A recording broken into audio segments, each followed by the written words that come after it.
How are you? I don't know if I just got one too many piercings or something, but my phone's facial ID has been really weird recently. It's like, Yeah. I got a second eyebrow piercing. I got a second nostril piercing since the last time I was here. seriously? Yeah. So that's what you knew when you were asking what I was up to. That's what you were up to. Oh, I can tell that there was two in there. Okay, Yeah. that's why I didn't want to close. Britt, did you join as a panelist? It's not showing you on there.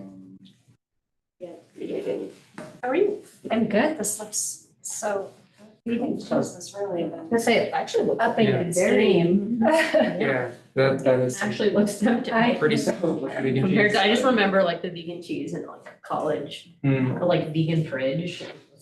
Yeah, no, it's not. It I mean- wasn't appealing. I mean, even like a few years ago, I don't even, but like my roommate's girlfriend was vegan, so we did pizza nights. And she'd get the like really, it looked atrocious. It like didn't melt right. It's kind of like crumbly.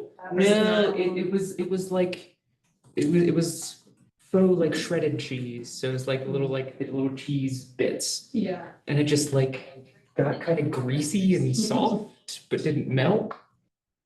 It's true. Yeah. They really up their game.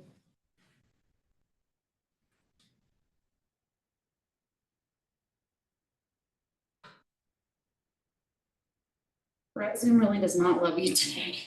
What do you do now? It shows you're on and I'm clicking promote to panelist and it's not doing anything. So maybe. It's my day for sure. Is this just for the presentation? You want to just send it to you and Yes, keep we can do that. maybe. Oh, there it goes. Yeah, you did click it. Good, yeah, I wanted to. Vegan cheese, vegan cheese. I thought that if you put food If down I the might just esophagus, analyze versus and I'll the have to pipette, go you go better. That's right, we'll try that. You joining as a panel? Got it. We recommend that. Just taking a moment. Thank you, co-host, so you can share your screen. Did you take that picture, Heather? No, no, I didn't. I had to remember for a moment. No, I scour internet for royalty free photos. Creating Teams backgrounds. It's amazing. I do have some photography skills, so. Hey, it wouldn't be a bad side. It really wouldn't. I sent out my mess of a garden apartment last week. I had to make people who claim to be chaos gardeners Mhm. reassured that that is okay. Oh, it's like, that was an official, is that a term? Chaos? It is garden? now. I like We it, don't I like get it a lot. I've always just used the term garden apathetic. Okay. Just kind of let it do its thing, and then what happens, happens. It's called permaculture. Yes, there you go. Sounds very, very official. Yeah, it is. Brett, are you planning to stay right there or are you gonna, I didn't know if you were there just because you're eating or, Where? You're fine. you're good. Just making sure. I'll move back and forth. Can you see the Zoom I on am the screen not. up I there? am checking my email. I didn't see an email. Oh, there you go. I'll double check. I did not. Sometimes he's at the farmer's market.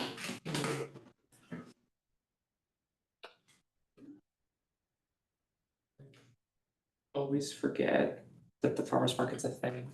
And I like drive past on Wednesday, I'm like, oh, right. I forgot Wednesday. that. I just remembered too. Could you all do me a favor? And it's very hard for me to see the screen because of the glare. If you notice we have any attendees. Sure, I'll keep joining going. in. Yeah, thank you. Got it.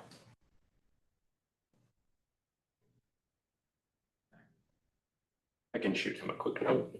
So maybe he's wandering around the farmer's market and wants track of time. Do you wanna wait a few more minutes for him, or? Okay, cool. In that case, hello, everyone who is watching this in the future. There aren't any attendees right now, so, happy Pride Month, first off.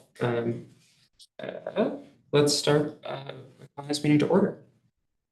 Heather, if you wanna take it away with the procedures? Just 1 second. No worries.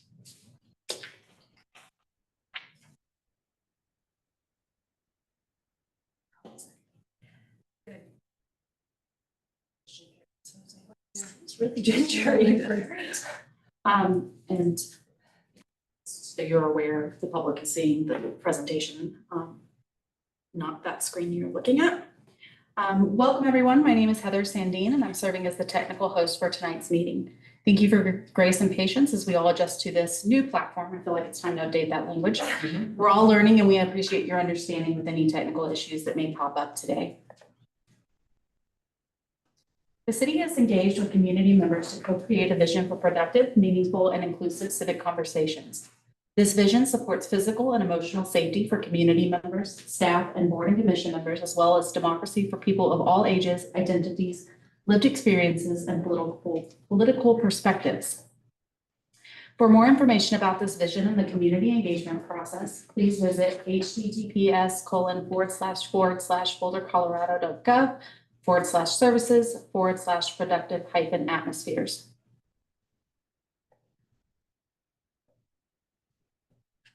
The following are examples of rules of decorum found in the Boulder Revised Code and other guidelines that support this vision. These will be upheld during this meeting.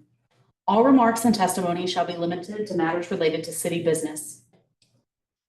No participant shall make threats or use other forms of intimidation against any person.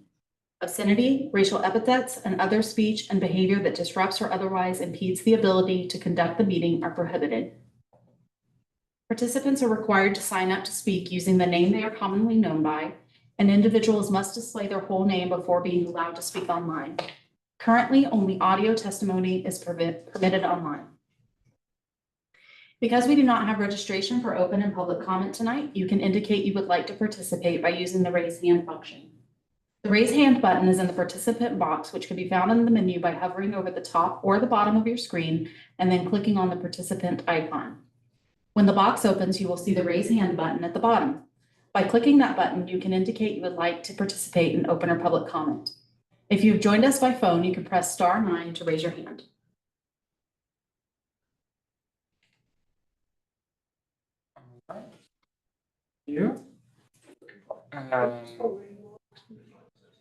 So next, we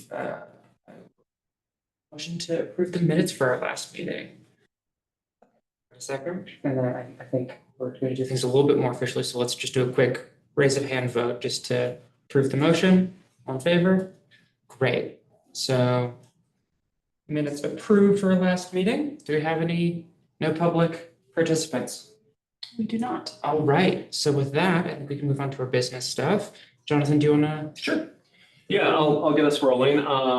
So I'm Jonathan Cohen, Climate Initiatives. Good to see you all, board members. So we have a relatively light agenda for you tonight.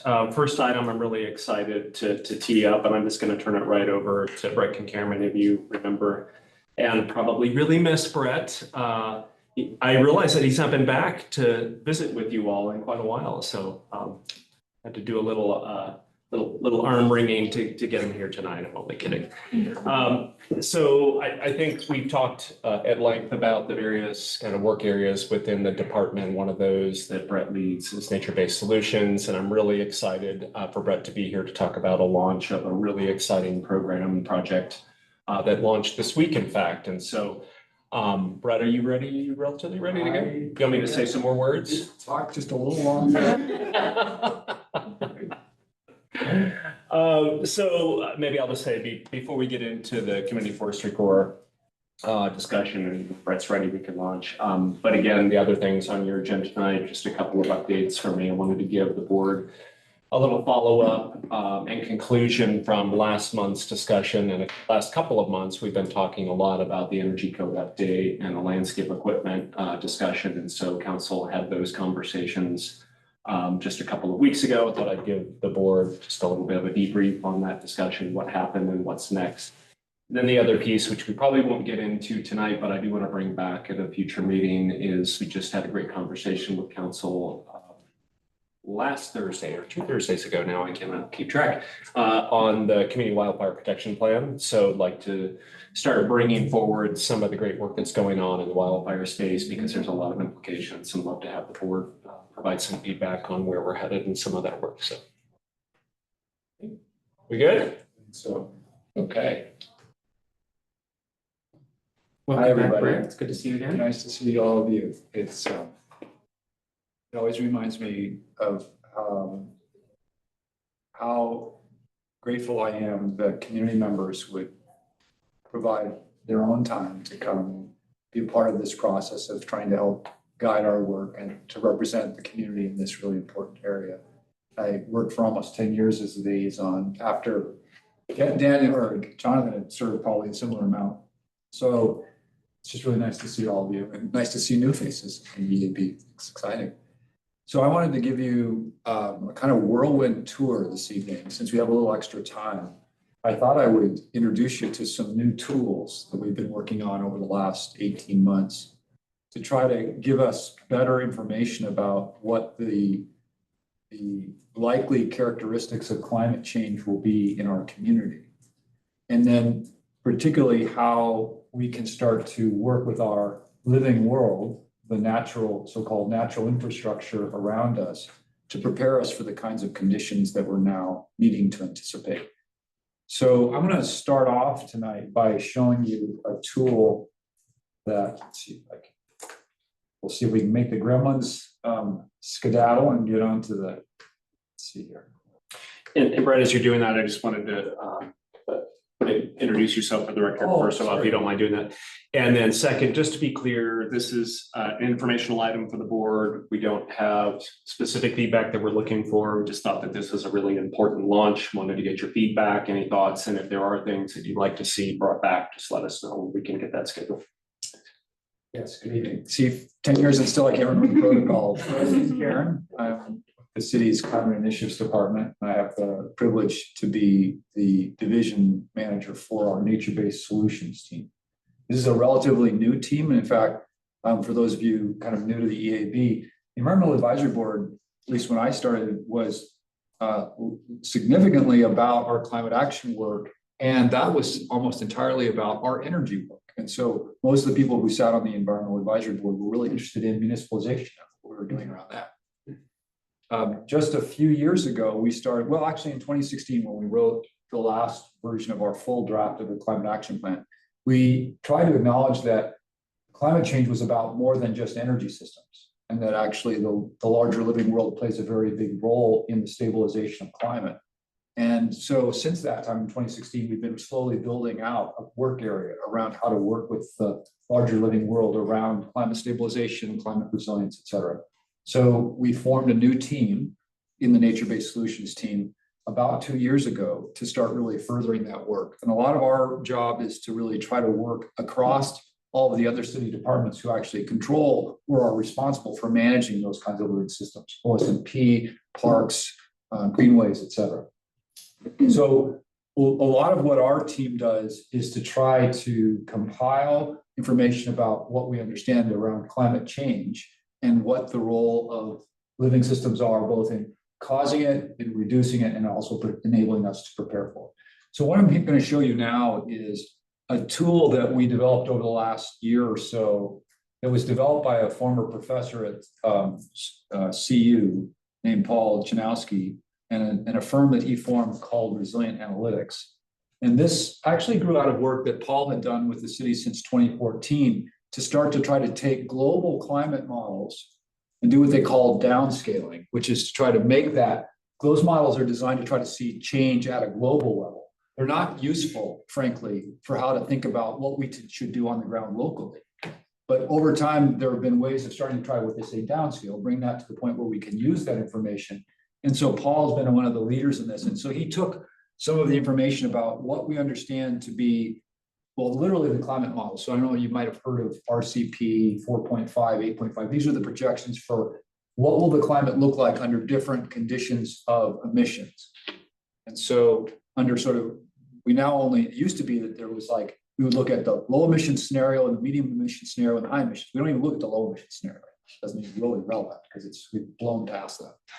So what this model does is it's enabling us to say in 2030, under a sort of moderate emissions scenario, what would these different climate risks be? So we've modeled a variety of different climate risks. You'll see those here. Average temperatures, which is actually one of the things you learn in climate action, is that averages are not really that useful. Like a global average temperature rise of 1.5 or 2 degrees really, who cares? What gets you is extremes. Because under a global condition in which our temperatures rise by 2 degrees on average, that could mean that our extremes change by 10, 12, 15 degrees. So it's really the things like how many days over 95 do we have now, or do we expect to have in the future? How many high fire days? How much drought do we expect to see? How many extreme precipitation events? So I'm just going to take you to a couple of these that are kind of illustrative. So we're going to go to the days over 95. And one of the fun things about this tool is that it gives us actually historical data. So this is the historical data for days over 95. And so I should point out, those rectangles that you see, each one that's got a different number in it, those rectangles are the scale of analysis at which a global climate model is done. So you obviously don't get down to anything close to a neighborhood, but you can see, it's interesting to note that they're not the same across Boulder. So even on average, the number of days over 95 in East Boulder was almost 7.5, whereas, on the forest moderated west side, more like 4.5. So this is the historic baseline. Let's look at the projections for 2030.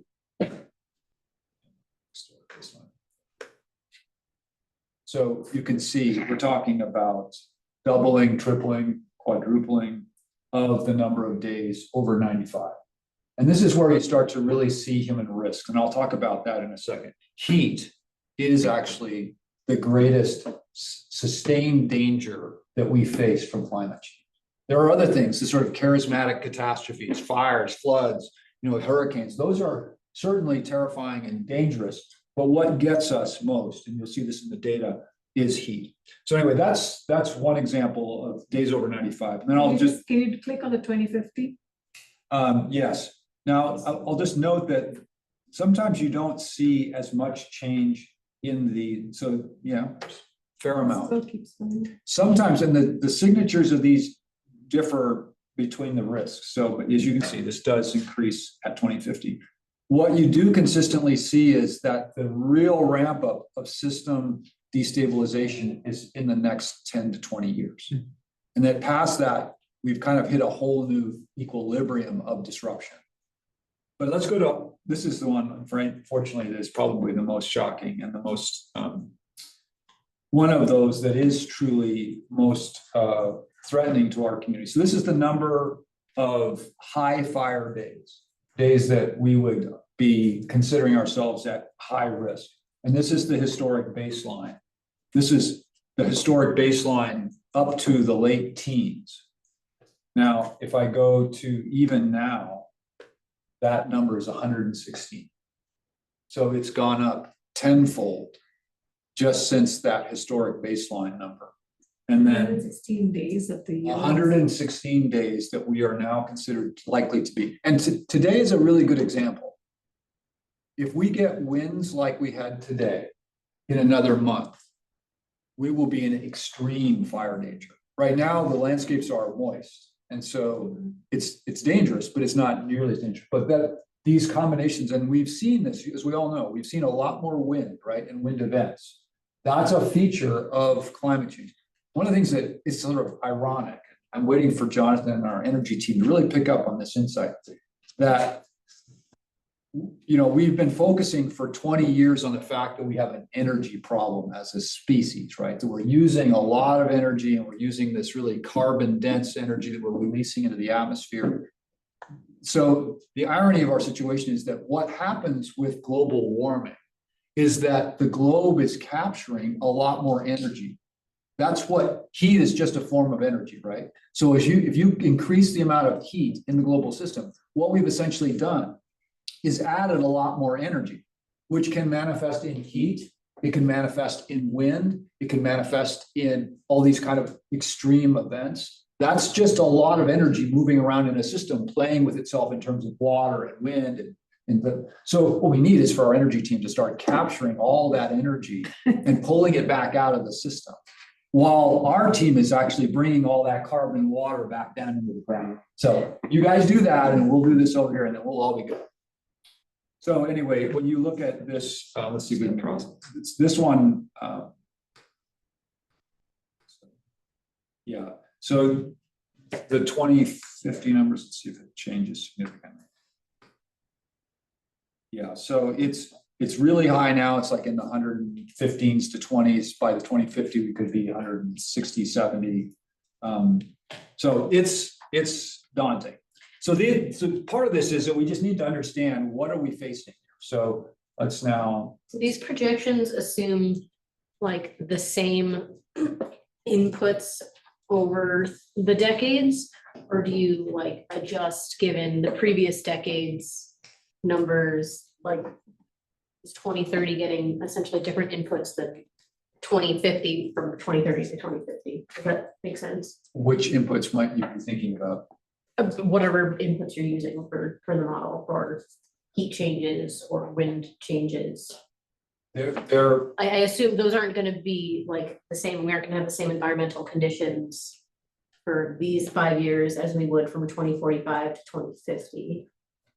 Yeah, if I understand your question, I would say that the models are probably somewhat conservative from the standpoint, especially in terms of these extreme events, that as the landscapes dry out even further, that you can see even more extremes in terms of especially these moisture dynamics and heat dynamics. So I don't know how to answer your questions. Can I ask another question? Yeah, of course. Does this take into consideration, you know, you have the previous one showed the number of days where you have a heat wave, right? Does that take into, but does that tell you, is that also going to be distributed over the summer? Are you going to have fun? Are you going to have longer summers? Are you going to have like other fire danger days going to go spread out over time in a particular year, or is it Yeah. still concentrated during the days that we have fire danger now? Well, what we now know about fire danger in Boulder, we used to think that there was a fire season. And with the Marshall Fire, we now Yeah, we know saw there's that, no such yeah. thing as a season. It could literally happen in the middle of the winter. And that has upended our understandings of both the risk and how we manage for it. So, I mean, I think, yeah, it's even in sort of things like extreme weather events, we're going to see more extreme hail. Hail events have already increased dramatically. Yep. One of the sort of physics dynamics of climate change is that for every 1 degree Celsius increase in temperature, you get 7% more moisture in the atmosphere because heat causes evaporation. Right? So we're already, and when you hear the numbers like, oh, well, we're now at a global average temperature increase of about 1.5 degrees. That's again such an average. Like in the polar regions, we're already on an average 8 degrees warm, right? So, yeah. So part of what I want to say is this is daunting. I get that. One of the things that we haven't actually gone out with all this data yet. And one of the things we want to think about is how do we talk about this with the community in ways that isn't overwhelming and cause people to just shut down. And there are things that we can do. And in fact, nature-based climate solutions is one of the really significant pathways to stabilize these systems. Maybe one of the things that I'll share with you after this meeting is we have done an analysis and a sort of summary of the science. And that I think one of the things that we're starting to realize is that we have overly simplified how the climate functions. And as a consequence, we have missed one of the most important both causes and solutions to climate change. So and there's actually a really interesting history of all this, of why we started to talk about climate change as being just about carbon and about this sort of carbon balance in the atmosphere, as if the climate was simply the product of this sort of CO2 in, CO2 out machine. And it's a very geochemical sort of mechanistic way, right? Which is sort of, we like to think about things that way, but it's actually not that way. The climate is actually a biologically mediated dynamic. You can see it in actually the annual cycles of CO2 because the earth breathes in and it breathes out literally through the terrestrial world. Vastly more carbon than we emit. It's just that we have tipped a balance that was actually heading slightly into cooling, and we now have had it slightly moving into warming. And even slightly moving into warming starts to move you into this really dangerous territory. The point is, we live on a planet that human beings have been frankly degrading for thousands of years and have really increased the rate at which that happens dramatically in the last several hundred. And then what's really interesting, we could show you the curves. The curve of CO2 increase in the atmosphere, yes, it matches actually the curve of fossil fuel consumption, but it also matches the curve of land degradation. And one of the analyses that's been released is that over a third of the CO2 in the atmosphere didn't come from burning fossil fuel. It came from deforestation and soil oxidation and all those things that happen from land degradation. And of course, once we started using fossil fuels, we use larger and larger machines, and basically it's accelerated our degradation of land. And the reason I'm saying all this is to say, one of the most important things we can do to stabilize climate is to restore land. We're living on a planet in which roughly 50% of the photosynthetic capability has been lost. That's a staggering number. From what time point, that 50%, like? Literally within the last several hundred years, we've lost about 50% of the photosynthetic capability. And that's the bad news. The good news is we actually know how to restore photosynthetic capability. It just means that that needs to be a major priority of our society now. And the relevance to all this to right now and to here is that as per normal in Boulder, we think we might have some ideas that would be relevant not only to our area, but maybe to the rest of the world. And so that's part of what we're now trying to work on is these nature-based solutions, which though small in scale right now and here, we're starting to show can have that sort of way it can be applied in a larger sphere. So let me just take you then to some of the tools that we're looking at using to do that. So this is a new tool also that we have just had built for us around urban forest canopy. So this is Boulder. I'm just back up just a little bit. You can see this is the Boulder boundary, right? And this is each one of these squares is a census block group, or each one of these boundaries. And so we're gonna, this is so much fun. I spend the rest of the time, and I won't, I promise, but playing around with you in this. So this is each one of these boundaries now has an analysis for how much canopy it has. So let's just drop into Boulder a little bit further. Get into the middle of Boulder a little bit. So let's back up just a bit. Let's go to the area close to where I live here. I think that's about here. So let's go here. So in this census block, we know what the canopy is now, or was in 2021, 33%, what it was in 2015, 34%, and a whole bunch of other things about that area. We can actually now look, and then next to it is a census block that only has 16%. And so this is another area where averages aren't very useful. If you asked us a couple of years ago, well, what's the tree canopy in Boulder? We'd say it's 20%.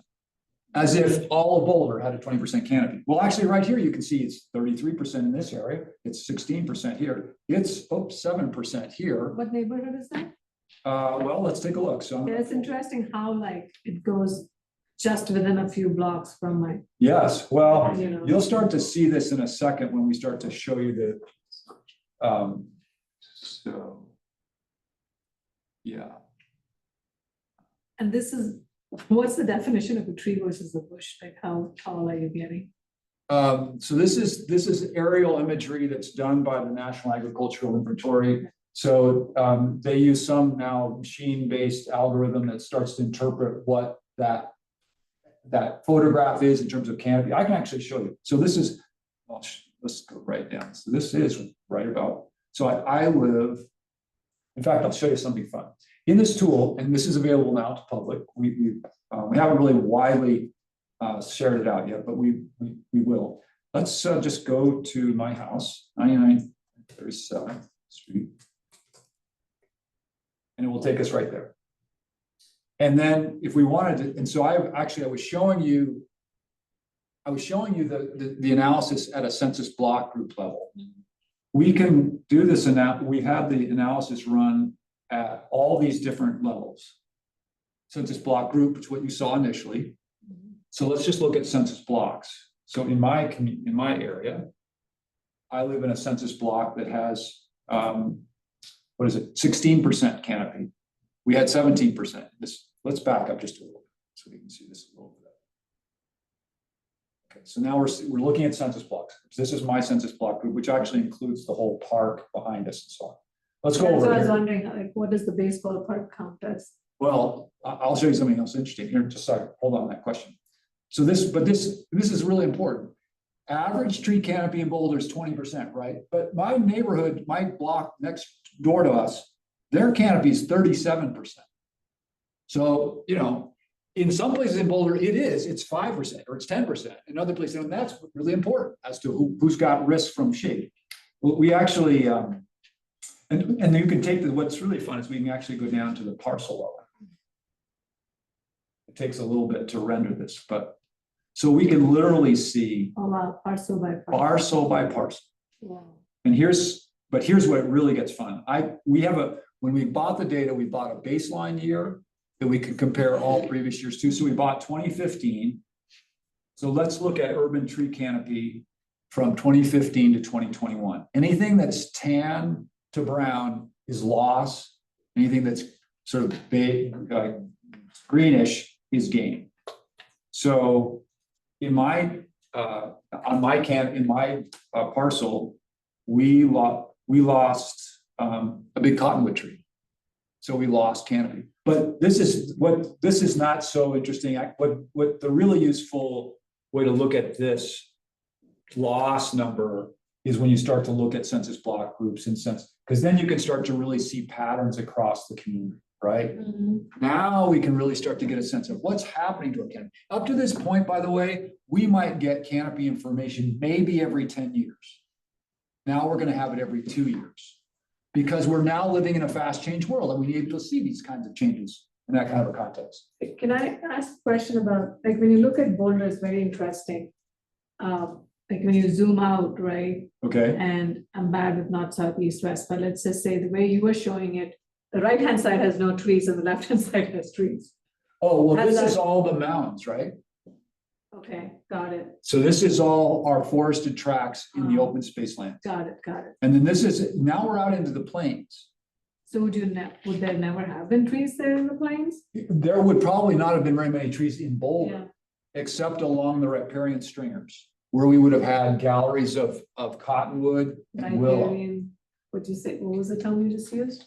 Riparian. Galleries, Streams. riparian. Oh, okay, got it, Yeah, got it. I got yeah, it. yeah. Okay. No, this is an important point and one that's often actually said, people will say, well, you know, Boulder didn't historically have trees, so why are we putting more trees? Well, Boulder didn't historically live in a condition that's going to be over 100 degrees for weeks at a time. Do you want to live in a place with no trees now? I doubt it. So it's one of these kinds of, they sometimes call it novel ecosystems. These are not historic. And we probably don't want to live in the historic conditions given what we're going to now face.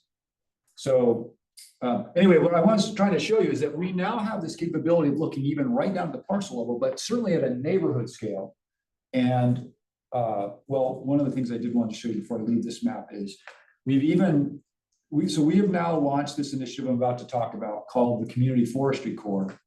And one of the things, one of the things that we're doing is to try to figure out where do we have areas with both social risks and vulnerabilities and low canopy, and where do we want to start then really focusing activity to increase that so that we can reduce those vulnerabilities. And one of those places, it turns out, is schools. So we had the school boundaries actually delineated so that we could see what the canopy percentages were. I'm sorry. Moved too fast, I get it. So this is the elementary school behind my house. I don't think they didn't have any well, actually, they probably had no canopy. 50, and then they had a few straggler trees that have been poorly maintained. So we literally just planted 25 trees there a couple of weeks ago, but like it's starting from really zero. And as a consequence, those schools, which were not built with air conditioning, most of them, right? Because we didn't need it, are now really suffering. My kids, like in the fall or in the spring, quite common for those classrooms to be 80 degrees plus, right? So we need shade, not only of course for schools, but for other households, especially those who maybe either don't have or can't afford air conditioning regularly. So this is where we'll now talk about the work we're about to do. Can I come back to the question about trees? Like, when you talk about a tree, like we see the tree outside over there, right? They're pretty big trees. And then when I want to put trees in my house, I'm buying these like trees, maybe this big, like a fruit tree or something. Does that count? Or are we looking at that size, I understand the canopy effect of it, but I'm also talking about increasing the photosynthesis capabilities of the Yeah. plant, right? Yeah. So which, really this bigger tree makes a big difference, but does planting smaller trees help? I'm trying to figure out how to rein myself in so I don't block on too big a tangent. But, I would love to hear the tangent. well, I'll just say this. I think one of the things that I'm most excited about in the work that we're doing, and I'm most proud of our team around, is that we're going to try to really push the boundaries of how we've understood urban landscapes and reconnect it so that we're not talking about urban forests over here and green infrastructure over there. And we're going to do some pollinator habitat over here. And never are we actually talking about them together. Because if you go and you look at some of these poor trees that are planted in the city, it's like saying to you, I'm going to put you in a desert by yourself with nothing else. And maybe I'll give you enough like food to just keep you alive. Are you going to thrive? No, because you're actually intrinsically a community member. That there's all these relationships subsurface that all the other things that you normally live with would be helping with and that you'd be mutually collaborating on. But now you're going to be there all by yourself. If we don't start thinking about how water and shrubs and forbs and trees and pollinators all work together, then we're going to have these very degraded landscapes that can't live in this robust way that we need them to be able to be resilient in the kind of conditions we're facing. So when you say, what about these other things? One of the things we need to be thinking about is planting more shrubs, especially in the first stage while we're waiting for those canopies of the trees that we're planting to get bigger. Because we can get a shrub up to 8, 10, 15 feet within 2 or 3 years. We can't get an oak to that. But we do want that oak to get there, 30, 40 years into its life cycle. So we have to start thinking about time frames and different constituents and that kind of thing. Yeah, well, because also if my understanding is correct from previous conversations we've had at meetings, that like one of the other big parts of the canopy is just having the extra green space covering the concrete and the asphalt. And just as long as there is some, like, even if there isn't shade for the people, shade for the ground is going to help reduce the overall temperature of the spaces and also reduce the temperature, like, consistency, like overnight. And so just having the low to ground stuff is just helpful in the long term as well. Yeah, we've actually been starting to see the signature of cooling caused even by high grasses and low shrubs for those very sorts of reasons. And I think you'll start to see some of that in. So now I'm going to just take you through this work that we've just launched this year. And so the other thing about urban forest is you can't change the urban forest condition across an entire city in a short period of time. It's a big area, right? We would literally have to plant hundreds of thousands of trees if we want to move the statistics for the entire city. We can absolutely move canopy percentages for areas or neighborhoods very much more quickly. And so we need to start thinking about where do we need to prioritize action first, given the limited resources that we have. So we've chosen 3 areas around the community as starting points, both to build systems for doing this and also to start working in the areas that we think need some work. We aren't going just to the areas that are higher risk for 2 reasons. One is it fair to experiment when we don't completely know exactly how to do all this in those areas that are most vulnerable first? No, I don't think so. We should start some of our work in areas where we were resourced a little bit better. But we are actually choosing at least one area where demographically it has some of our higher risk conditions. So I'm just curious what you consider that like categorically. What are some of those? It's usually a composite of multiple things. The social demographic conditions like average income, ethnicity, race, education, also how much canopy there is there now, housing type. So those all sort of fall into that. You can also use the EnviroScreen tools from the state or the CGIS tool, the various other equity tools that are out there to do some of these, because they do that kind of composite analysis themselves. But I do want to just emphasize one other thing. Sometimes, trees have gotten a lot of attention over the last couple of years. It's kind of like a solution, and it is great. Everybody loves trees. But as you were sort of implying, planting a tree, and so there's this term that kind of drives me crazy, tree equity. Like, okay, these places that don't have very many trees, that's very inequitable. So the solution to that is we just plant more trees there. Well, in fact, if you go into a historically underserved and undershaded community and you plant trees, what you've actually just delivered is a liability. Because that tree doesn't provide any of those ecosystem services you want right now, like shading and infiltration. It won't for another 10 or 30, 20 years. But you've given them a liability they have to keep alive that long in order for you to get there, right? So who's going to do that? Who's going to pay for that? Whose water is going to be used for that? So if we're going to think about equity in this context, we need to think about it in multiple ways. And one of them is, what benefit am I delivering now?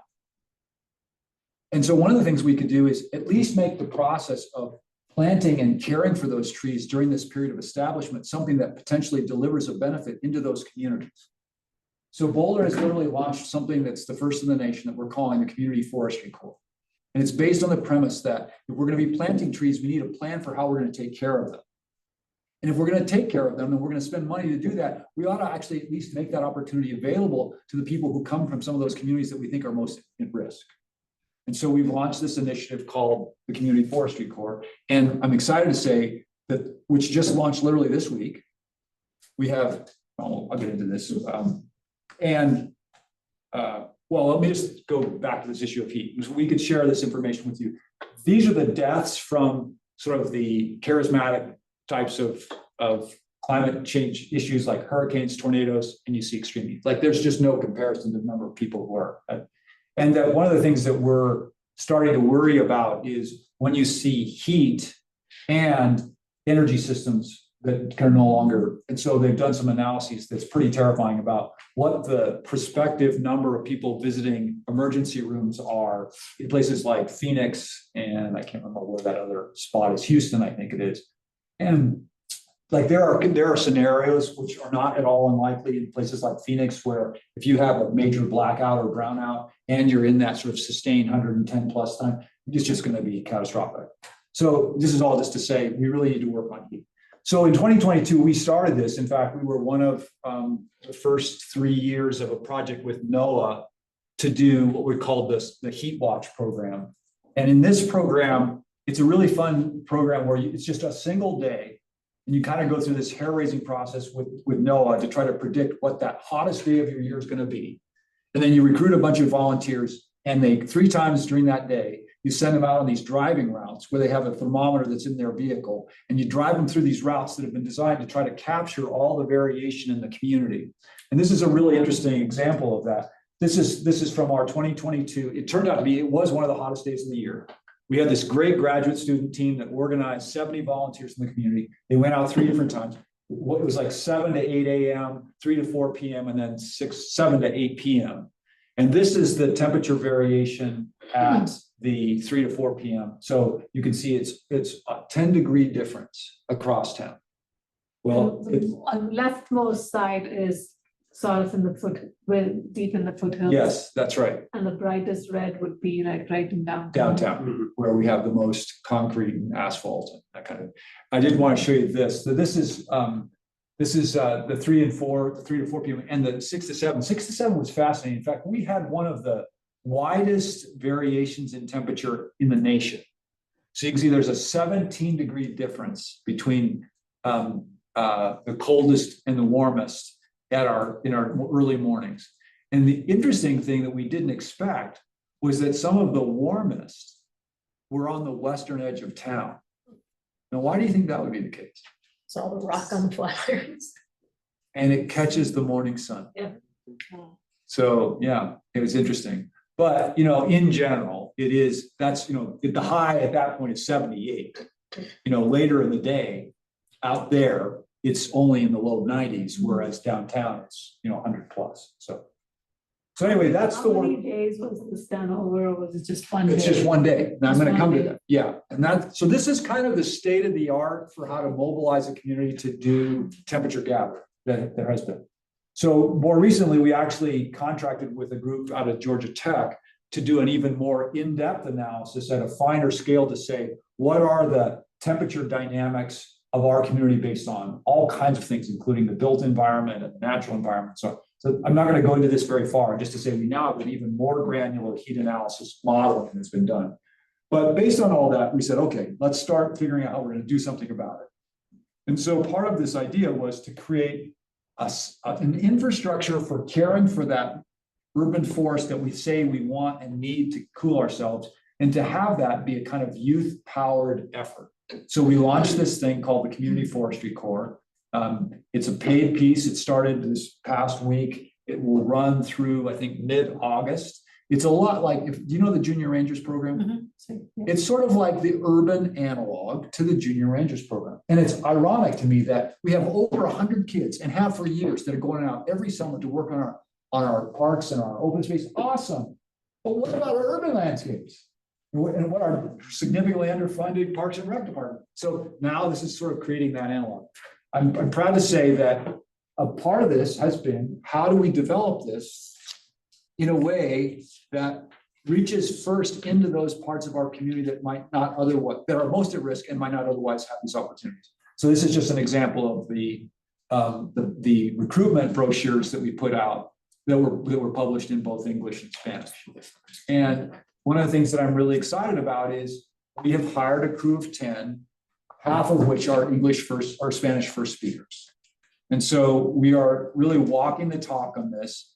We have 2 crew leaders besides those 10. Each of them are Spanish speakers as well. We have these 3 areas that they're going to be working in. It's a 40-hour-a-week program. About one of the days of the I don't think it's actually 40 hours a week. I think it's a 35-hour a week. But in any event, it's 3 days of work and a day of education and career development for the young people. What I'm also excited to report is that we got the county to fund a parallel program in Louisville and Lafayette, and we've helped to support the stand-up of the same program in Cleveland, Chicago, Boise, and Albuquerque. So we're really launching kind of a national initiative around all this. And this is mostly public land, not like, you're not approaching private properties. We are actually. The first wave of this, given how quickly we've stood this up, is most of the maintenance work they're doing is on schools and parks, but we are starting to recruit private lands as well. Part of the original idea was think about paper routes. Well, what about summer tree watering routes? So what we do hope is that we can actually get more of the private landowners involved in engaging with this as well. So again, this is really about how we start to create this kind of increased resilience through natural infrastructure. And so these are the 3 areas that we have selected for initial action. Crestview in northern Boulder, which is also one of the areas, because of the Boulder Meadows manufactured home development, one of the sites that shows up as having some of the higher risk factors. Then the BCSIS elementary school that I was showing you near where I live, and then the Fairview High School area, which is actually also an area that has one of our highest fire risks in the community as well. So just curious, you're planting all these trees in areas that don't have trees right now. Are you in some way increasing fire danger? Yeah, good question. So typically, deciduous trees are not a significant fire factor. Evergreen trees, especially juniper, are. In fact, in the case of the Marshall Fire, the thing it really illustrated was in what they call a conflagration, a fast-moving fire that sweeps into an urban area like that.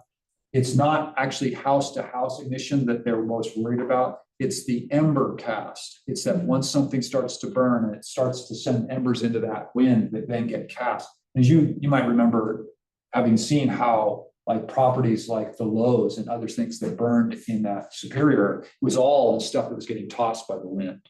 So it's not really that the trees are much of especially deciduous trees. Now there is concern, of course, about any tree that's too close to a structure, because if it does catch fire, then it could. So there's new guidance about how close to structures you should have trees. And there are trade-offs. It isn't to say certainly the safest landscape of all would be a rock, concrete pavement, and it would be a landscape that's 20+ degrees hotter. Yeah. So there's a little bit about like, where do we want to live and those kinds of things. So when you say this deciduous trees, what type of trees are those? Leafy trees, Leafy trees. that So shed those are their- not- yeah, So like cottonwood is okay, yeah, yeah. but junipers. Yeah, juniper, in fact, there was a little bit of a dispute internally, but the fire department wanted to launch an initiative called Jump the Juniper.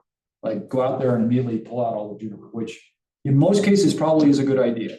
There are natural junipers and there are tree formed junipers as opposed to, I mean, the worst are actually those classic 60s era right along the house, like that is like, Yeah, I'm going home and taking mine out. Share it with a neighbor. but I'll- yeah. We already have pictures of perhaps. So- Yeah. Okay, okay. Yeah, you can see it. Yeah, you can look at it.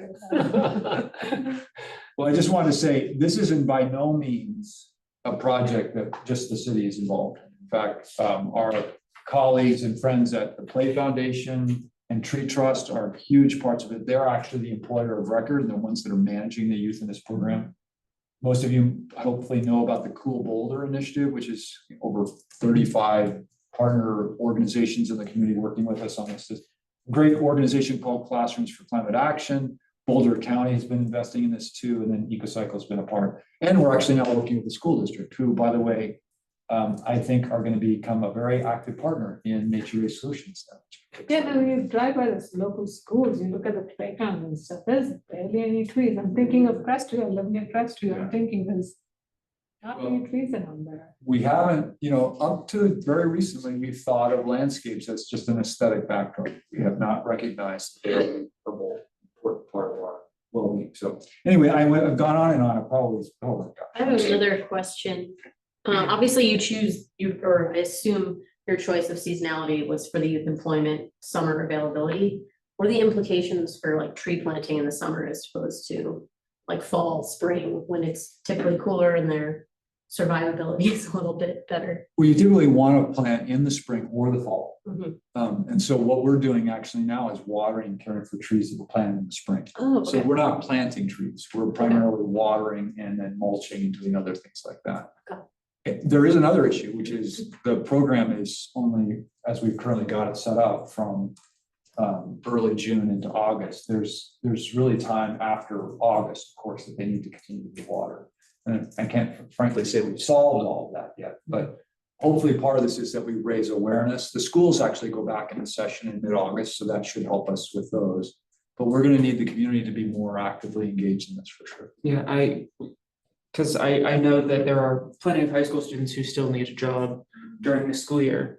So would there be a way to sort of like expand the program to be, more employee dense in sort of those planting seasons? And then maintain them year round, because if part of the goal is to help take some of the economic pressure off of low resource communities for taking care of those new trees that aren't providing shade, only taking care of them 3 months a year is still burdening them with taking care of that tree over the course of the winter, when there can be increased economic pressures from needing to keep your house warm. And the tree still needs to be kept alive, right? You can't just water it 3 months a year and then expect it to survive all winter. So is there any way to sort of expand that so you're helping relieve that pressure year round and, give some jobs to active high school students all year? Or is that? Well, I think it's really just a matter of resource and priorities, right? Yeah. So, I mean, I think this is an issue that part of the reason I wanted to come tonight is to say, as the EAB, one of the topics that I believe you will have the opportunity to participate in, and I think is really important themes for you to have input on, is we need to update our codes and ordinances in order to recognize the important role that landscapes play as a part of our climate resilience strategy. We have a lot of work to do there because they haven't been updated for years. And things like, some of you might know, the state passed a new law that says we should not be enabling non-functional turf, and that the local governments are now required to start developing new ordinances around non-functional turf. that sounds good in the sense that we won't have a lot of turf that's requiring a lot of water. But if we stop watering and our trees die, then we're going to be facing a lot of challenges, right? If we put in a lot of gravel and other things and we have to start trying to weed it through using herbicides, that's going to be a problem too. So we really need to be thinking proactively about how to transition these landscapes. And that gets to this issue that you're talking about. How do we fund it? We need new mechanisms that continue to invest in maintaining this natural infrastructure. We do understand infrastructure and infrastructure maintenance on the built side. We need to now start thinking about infrastructure maintenance on the natural side too. Well, thank you very much for your time. I really appreciate the chance to share some of this work with you. Thank you. Sorry, I went on and on. I'm glad you didn't have other business I was getting. That's great. No worries. This is It was a great. very interesting presentation. Yeah. Lots of interesting tools. Did someone send us that tree platter? Oh, yeah. Or is it easy to find? Yeah. And I believe the link is in, it's possibly in the packet. Oh, okay, perfect.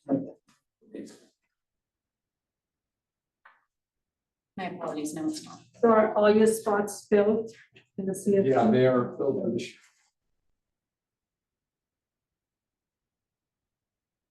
Wow. Oh, I do have one last question, given that. What did you do? I'm curious for community outreach or just letting people know these positions were available, because I think it's a question you get a lot from different people coming in, is like, how do we communicate our needs to the community? We work through a whole bunch of different organizations that are connected into these communities. I can't tell you all of them, but there were a dozen probably at least. Okay. Yeah, I'm sure that there are ways we could have done it even, but I think we did a pretty good reach. And I just, again, I feel really good that half of our crew is really reflecting that community we were trying to reach. Great. Any other questions or comments or inquiries? No? Feeling good? Feeling good? All right. Thank you so much, Brett. It was super interesting. All right, Jonathan, do we want to move on to our next item? Update Sure, on yeah, this- happy to. this items? Brett, feel free, you don't need to stick around.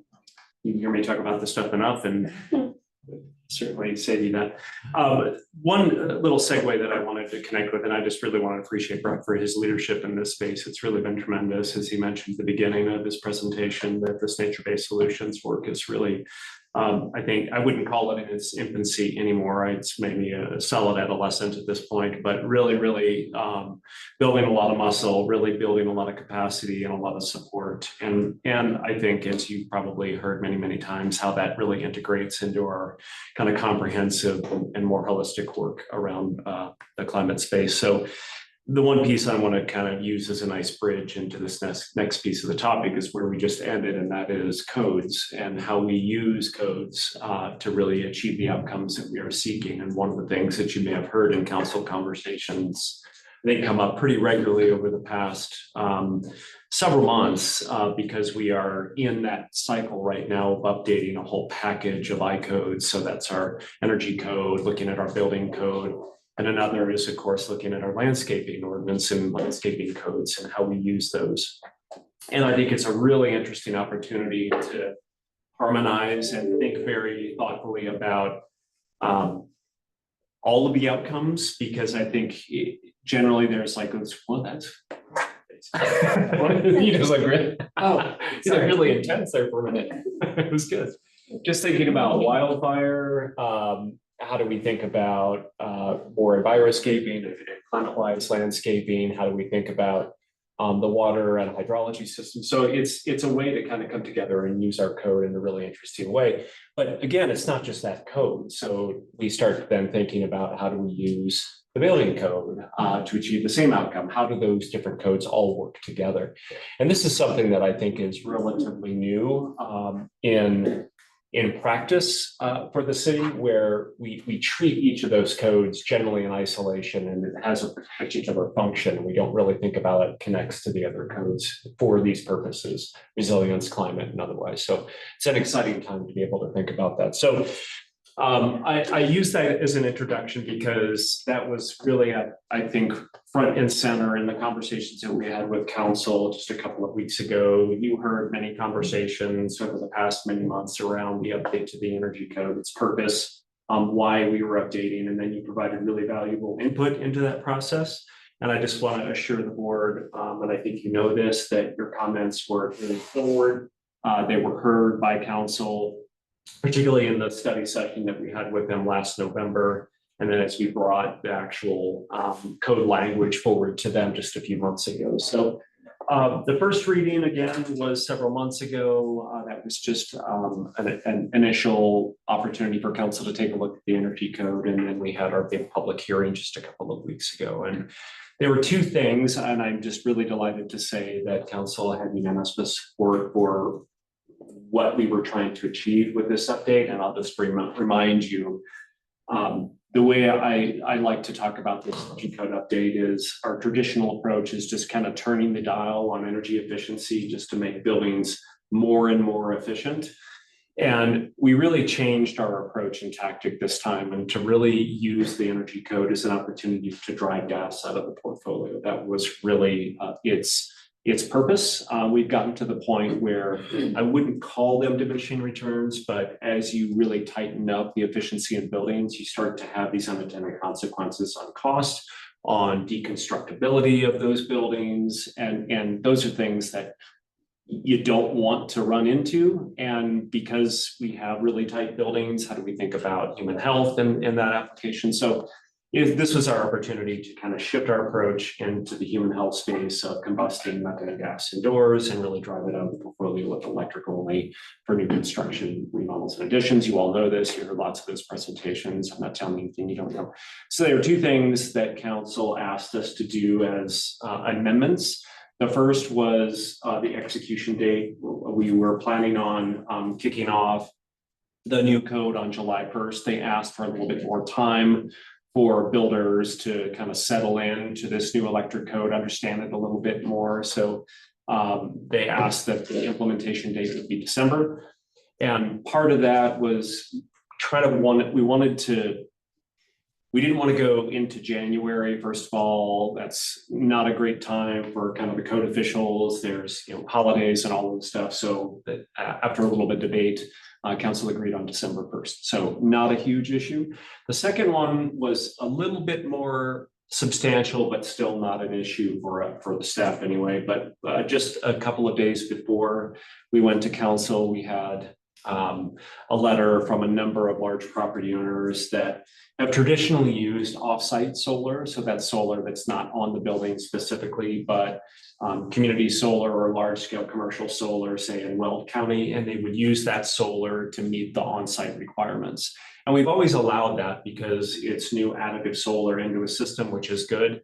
We took that opportunity out of this code update because we felt it was really important that buildings are really seeing that value on site. We're really building buildings here locally. We want the solar to be on site and to look at other alternatives. And we have a lot of flexibility in the code. Chief Building Official has the ability to work with a property owner if they're not meeting the certain level of requirement for the new building or the new construction. They can work and get points in other ways.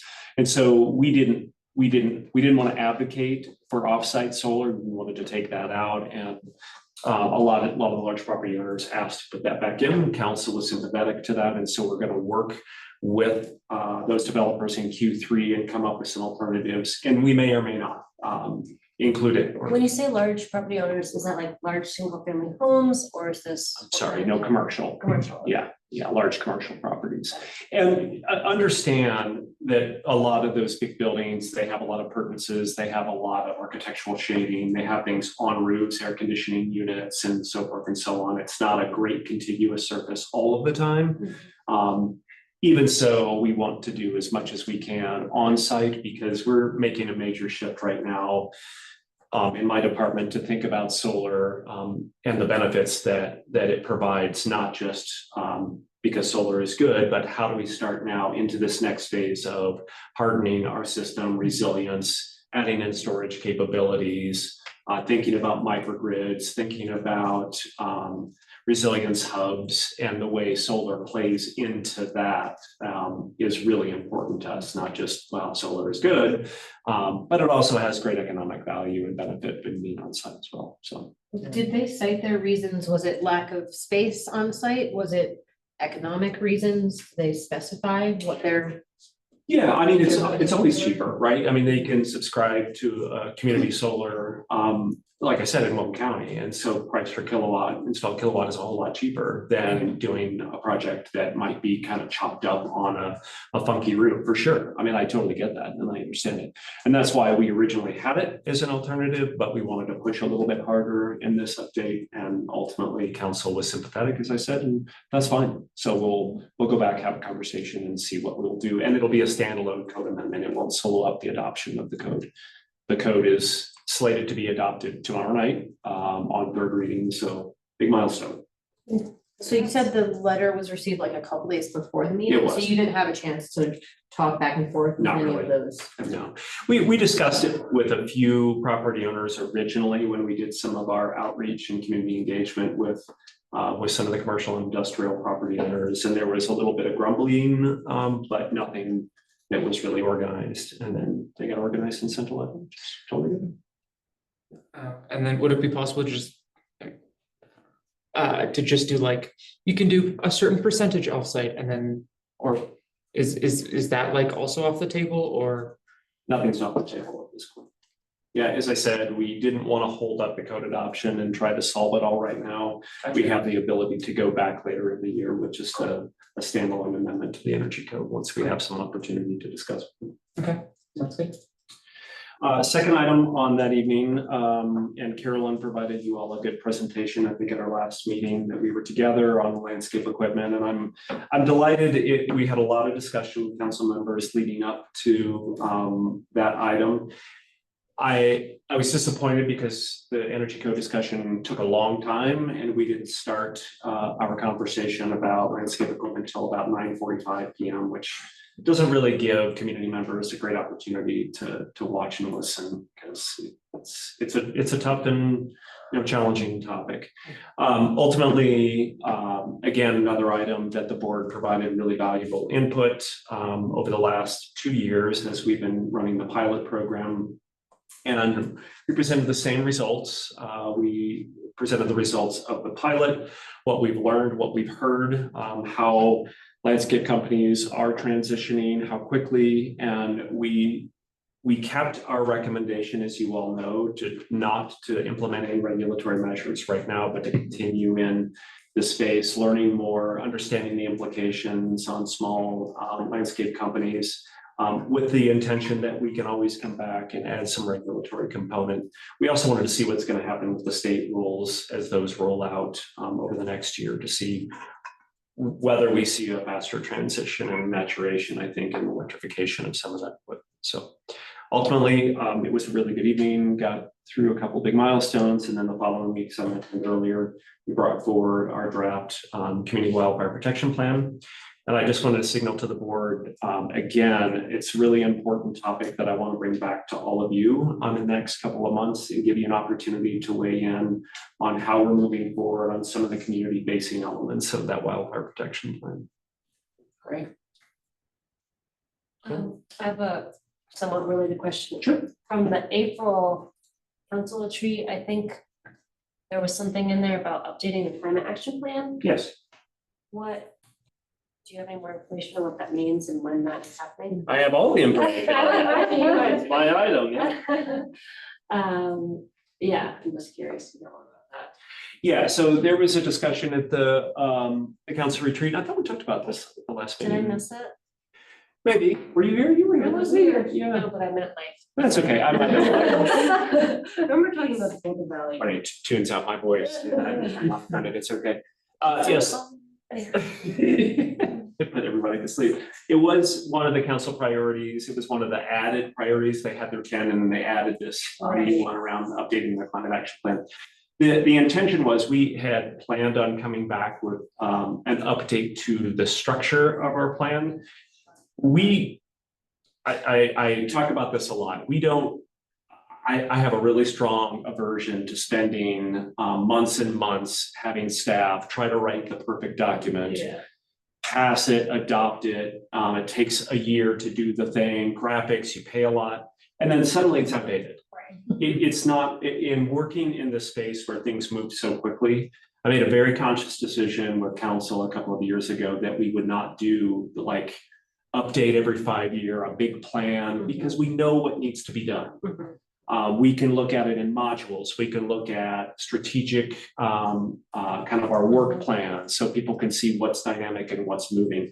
But we do have an opportunity to update some of our goals and targets. One is around our local generation target. And I just talked about why we want to shift from just install capacity of solar to thinking about solar and hardening our infrastructure and the grid and resilience, and want to set some targets around that. So we are going to be polishing up and doing something that's a little bit more user friendly that someone could print off, say a short summary of what is our theory of change when it comes to climate. When you search our climate action plan now, we have our climate commitment document, which was that nice polished document, that original climate action plan. And now it goes to a council memo. And to me, that's probably worse than anything, sending someone to a 115-page council agenda to say, here's our theory of change, here's what our plans are around climate. But it's taking all of that, synthesizing it, and putting it in a more user-friendly document that we can update regularly. So that's our plan. We're working on it now. Our intention is to go back to council. And then one of the things that council talked about at that time at their retreat is, could we add some things in around water and some of the other elements that relate to climate?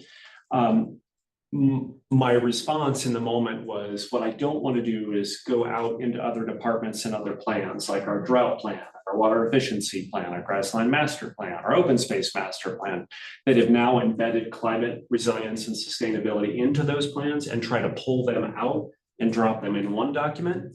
What I would rather do is create a really nice way to reference and point to, when we talk about water, it lives in these places. And here's ultimately our theory of change, why we think about water, and here's how different departments are actively working in that space. So we're trying to stitch that all together right now. Cool. That's helpful, thank you. Any other council updates? I have the look ahead for you momentarily, but there was one other item that I put on the agenda. I'm sorry, if you don't mind. I'm excited about it. I thought you might be. This came from, and just any other questions on those two items for those multiple items? So there was an item that came up in a couple of different ways, and I don't know if you've been tracking this at all, but one of our council members reached out to me in a kind of obtuse way, because I'm also part of this multi-city kind of sustainability group, of course. And one of the things that's been really interesting is some work going on in Denver to promote plant-based meals as the default for board and commission meetings. And I think it's kind of exciting. I was interested in thinking about how they were going to roll that out, and the council member reached out at the same time and said, have we ever thought about this? And I said, I actually had planned to come to you all and just put this before you as something you might want to consider. And so the power, and I think you know this, you all, I don't need to evangelize this in any way, but I think there's a really strong statement to thinking about switching to plant-based diets. We have talked about this with the media a bit. Why doesn't the city actually actively work in policy in that way? And I think there's a number of reasons why we don't. I mean, there are cultural applications, the idea of kind of social engineering, that the city would dictate what people can eat or not eat is a little bit challenging. But we can incentivize and we can encourage. And one of the ways to do that is think about the power that we have in our purchasing. So right now we're kicking off this socially responsible procurement update. So members of my team are working with our purchasing and other departments to think about how we think about socially responsible procurement. But this is another opportunity where what's going on in Denver is one board issued a challenge to all of the other boards. They said, this is what we are going to do, and we encourage you to come on this journey with us. And the default is that when meals are ordered, they're all plant-based meals by default. Doesn't mean it's required. If somebody on the board or commission requests a meat-based meal, they can do that separately. But the default is to start to move towards no single-use plastics, starting to move towards plant-based diets. And they are issuing this challenge to all of the boards within the city, city of Denver. And I took it a step further. It would be interesting to raise the challenge to council as well. Yeah. Because, it's another way that I think we can walk the Are you talk. thinking more vegetarian or are you thinking vegan? Well, I mean, that's certainly up to you all if it's something that you're interested in. And I'll send you a link to what Denver is doing. Denver is just plant-based, so they're not going vegan. It's a vegetarian diet. And I think the idea is it's plant-based by default, so like Jonathan Correct. said, like, that's just the status quo, but if someone requests something else, it's not like a part of the It's plans. allowed from Yeah, whatever. yeah, it's kind of the theory of like, there's a lot of studies of whatever the default is, people tend to go with that. Yeah. Like if you put all the plant-based stuff at the start of a line, a buffet, for example, people eat 80% less meat or something like that. And those of us that are vegetarian at the end of the line have nothing left. We just make more. I'm really kidding. So I offer this not as any type of direction to the board at all. I wanted to bring it to you as a curiosity, bring it to you as something that you all could decide to work on. I think it could be impactful, happy to support if it's something you all are interested in. If you'd like to talk about it or at your next meeting as an item, certainly. Yeah, and when we talked about it at our meeting beforehand, the meeting that I had with Jonathan and Heather, it was just, I mean, if this is something that's starting to happen, I feel like it would be, I mean, it would be a missed opportunity if someone else were to issue that to the other boards in Boulder before us. I think that would be, as our position as the environmental advisory board, I think it would be, yeah, that's the sort of thing that it would be great to be the ones initiating rather than being a step behind on that. So if we want to come to a decision tonight and then send out an email to the other boards, including council, or I don't know, come up with some more information and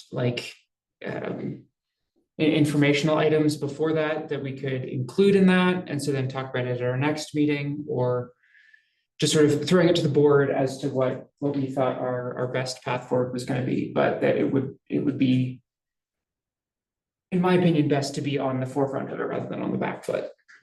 I think, my opinion is I would be absolutely down to do this as a board, regardless of what other boards do. We can take a similar path as Denver, where they say, please join us. Yeah. But, leave it up to other boards, but I think sending an email with information. Yep. Maybe if you have information on the Denver Yes. approach or other information to back it up, it might also be worth waiting to see what Hernan thinks before we go full forward as a board, but I personally would be very interested in doing it. My recommendation, if it's something that at least the four of you are interested in, I can provide some of the language and some of the details.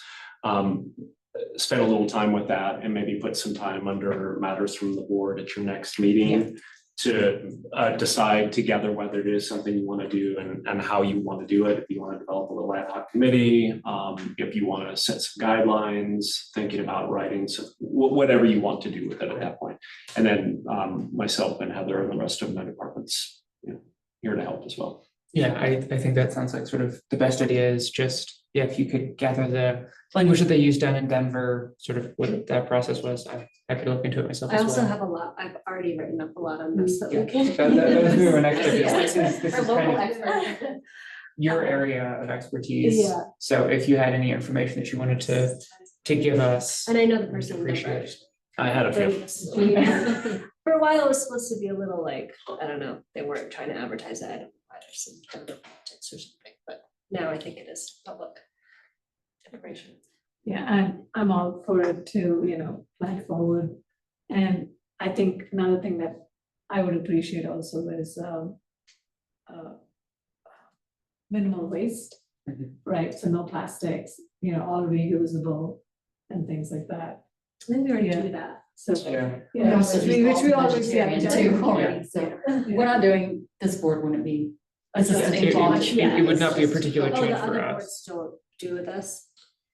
No, it's unfortunate and even, and this is, I'm not throwing shade at my boards or council members, but I think what happens oftentimes is that we'll, send out whoever does the food order, right? We don't specify, we don't want any of the, I mean, I make this joke all the time. You could literally walk around and open up drawers over here and they will be stocked full of little plastic tongs and the plastic, just all single-use plastics, because whenever a restaurant delivers, they just bring all of that stuff and the cups and just everything. And I think we have to train ourselves culturally to make sure that we say, we don't want it.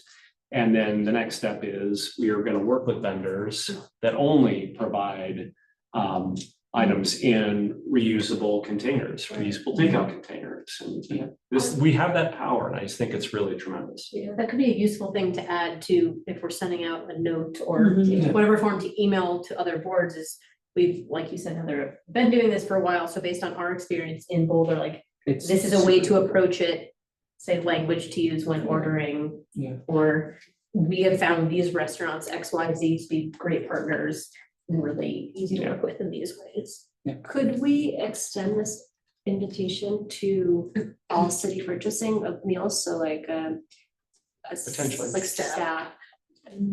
Yeah, I mean, I think the departments, part of it is we're very decentralized when it comes to ordering food and things like that. I think generally speaking, most departments do a pretty good job. Not all. And it's not because they don't care, it's just more ambivalence. Like I order something, oh yeah, I got whole Right. 14 more pairs of tongs, okay. Yeah. Give it a drawer. I just, outcome or not, could be a cool, just educational opportunity if we like, Agreed. especially on the plant-based stuff. I feel like that's a little lesser known of just like a chance to give a little presentation of staff or something and. Using public funds, Yeah. impact on water, impact on resources, Yeah. impact on, Great, I'm Emissions. excited. And Sold.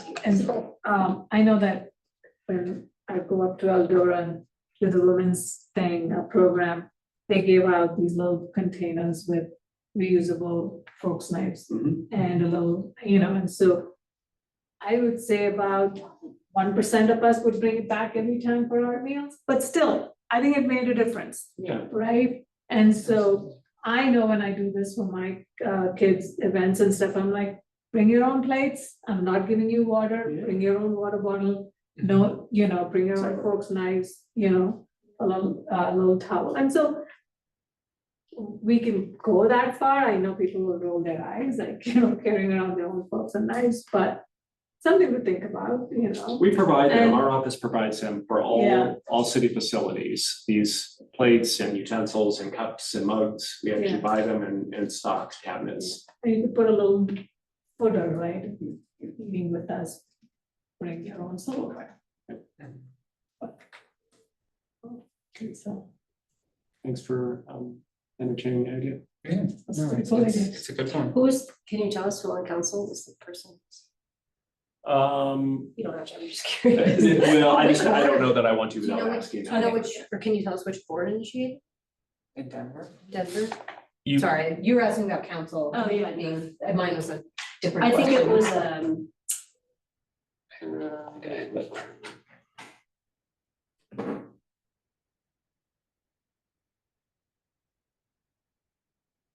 Denver Office of Climate Action and Sustainability.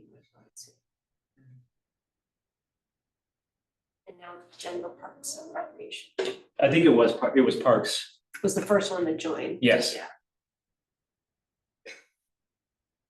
And then, do we want to talk about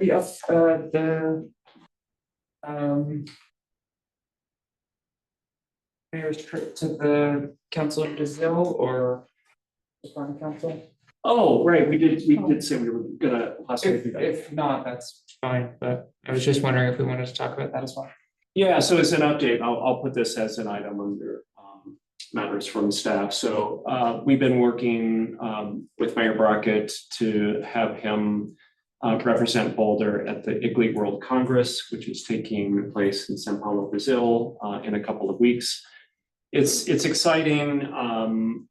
IGLE, if you're familiar with IGLE, it's an international sustainability organization. We've been close with IGLE for a very, very long time. Angie Fife is the North American director in Denver, although she's stepping out. So they're looking for a new executive director for North America IGLE. So they do a World Congress, and we have been instrumental in helping advance some of the nature-based solution discussion at the World Congress. And this year, it's exciting because we are hosting a number of events, participating in a lot of side events, and then having the mayor there. He's going to participate in a couple of panel discussions, one on really thinking more deeply about water rights, long-term planning around water, and another is like kind of innovative and new ways of thinking about climate. And so we prepared a briefing book for him. So he is familiar. We have kind of an attaché who's going to be connecting him to certain people during the Congress. And then we're very well connected with IGLE. Our former mayor, Matt Applebaum, is on the regional executive committee for IGLE, and our former planning director, David Driscoll, my former boss, is on one of the other committees. So we have deep connections to IGLE, and it's going to be a really cool opportunity to just showcase and highlight this and what we're doing. Anything else? Okay. Not that I can think of. The other thing is that leads into a really great event that's going to be taking place, the next Conference of Parties on Biodiversity, which is going to be taking place in Colombia. And so we're setting up to actually have a few folks there as well. So Rella Abernathy from my team was at the last one in Montreal, and turns out we had a lot to say. And it was a lot to listen to as well. So there's a lot of work going on around protocols around biodiversity. I mean, it's a very similar process as the COP on climate. The biodiversity conference doesn't get much attention. So. Cool. Take a look forward at the. Yeah, very quickly, there are a few things that I wanted to flag for you all. As you know, there's going to be a discussion coming back to you probably in July. I still have not heard yet the discussion on the development around Williams Village. Remember, this was an issue that surfaced, and so that is coming back to the board. We just don't have a date yet for you, but that's really being driven by staff out of the planning department. But they know that coming to you. I don't know I do. anything about it, but because I'm new, so that's okay. Well, if you remember a couple of months ago, there was a big discussion in council about redevelopment. I think what got a lot of people interested is that it would be a development at the, it's on baseline, so where the Dark Horse is, and so that whole area to be redeveloped there.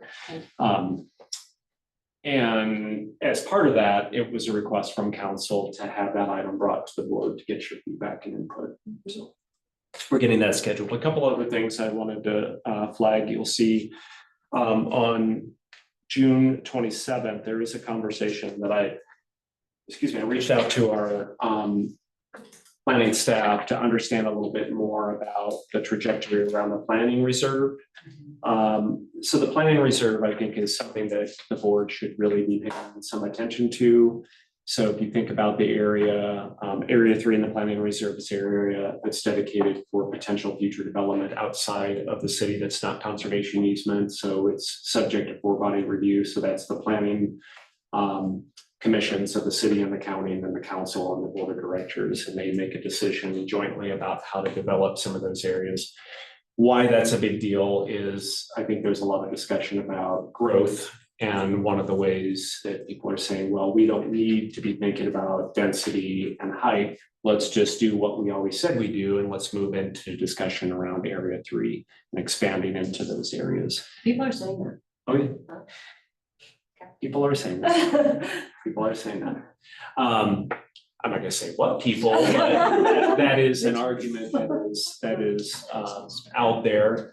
And so I think it's a good time as we get into the update of the comprehensive plan, which is gonna be kicking off. That's another area that I'd like to bring back to the board, make sure that you're integrated and connected into that comp plan update, which will kick off later this year. And then I think there was one other thing that I planned, just a second.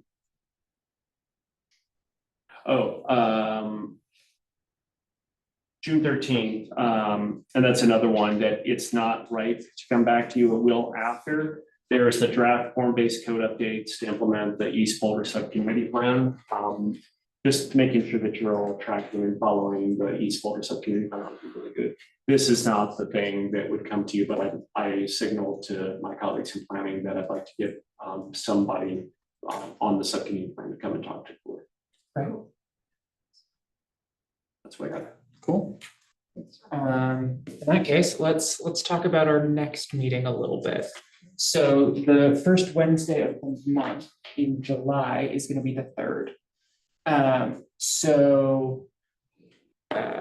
Beforehand, we were talking that, with that being right next to the 4th, that we might want to consider postponing our meeting if we're going to have a significant number of people out of town.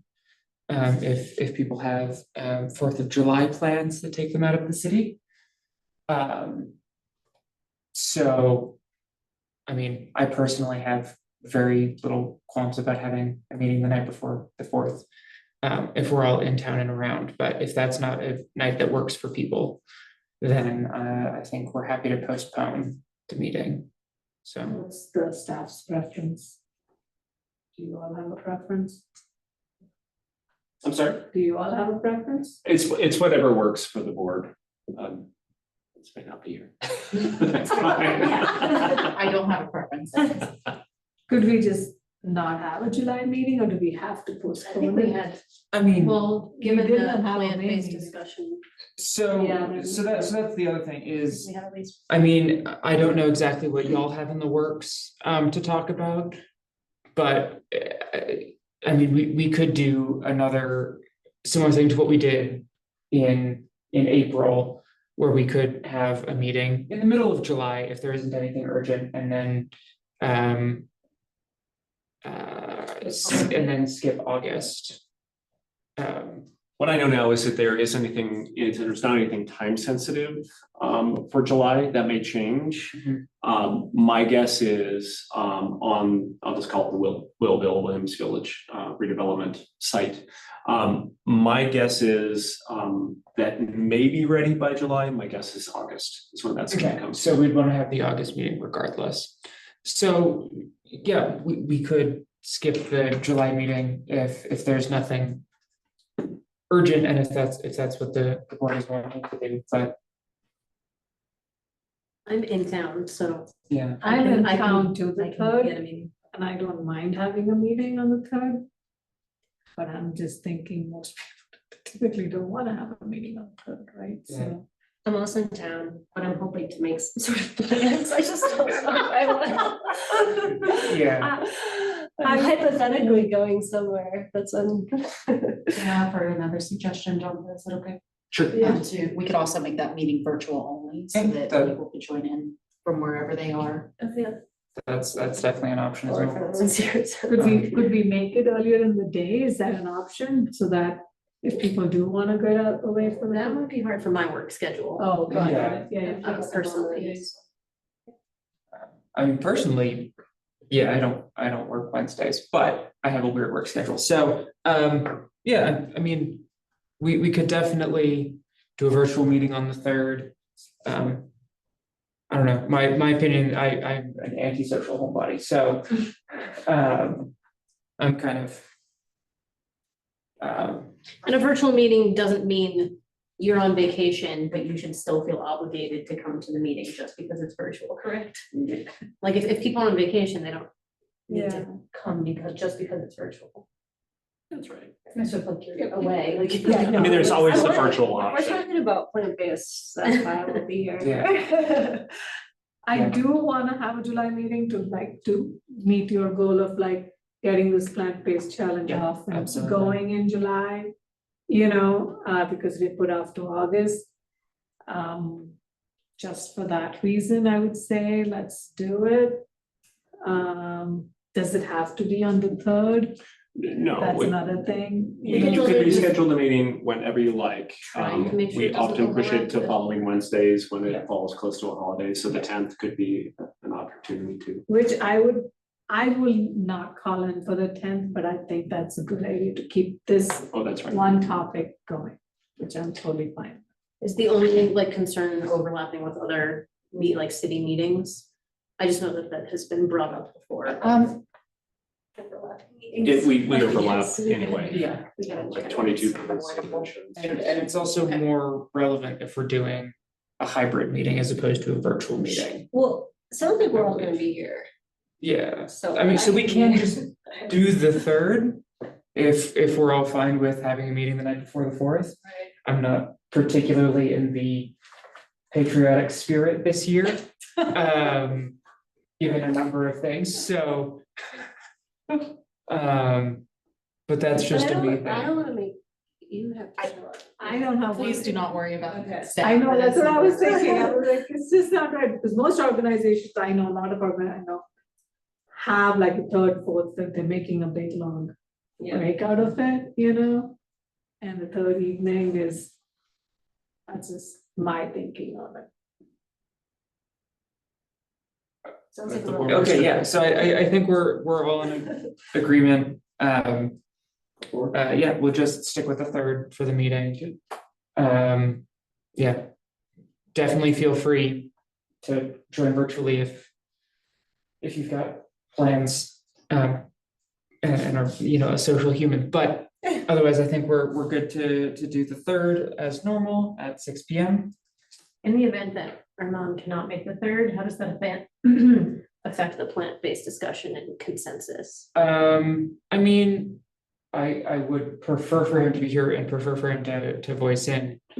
But it is not required, like, Could we write guidelines. notes as he can make comments? yeah, we can definitely write something for him and give it to him for feedback. Yeah. The other alternative is one, I would say, probably you as the chair, if you don't mind me jumping in, Please. you're welcome. I would maybe suggest having a phone call with him and just briefing him on the discussion, that Absolutely. there was no vote or decision formally by the board. You can vote it, and Yeah. I mean, ultimately, that's probably what you want to do, have a unanimous approach to do it, but Yeah, so it's definitely worth reaching out and getting his feedback and including him in the process, but in terms of if he is not able to show up, that does not prevent us from having the discussion and a vote about it that night, and then just going to him for feedback asynchronously. But it would be preferable to have the in-person feedback, so. If you talk to him, you can check in and see. I will reach out to him in the next week or so, to talk about that. Anything else? No, feeling good?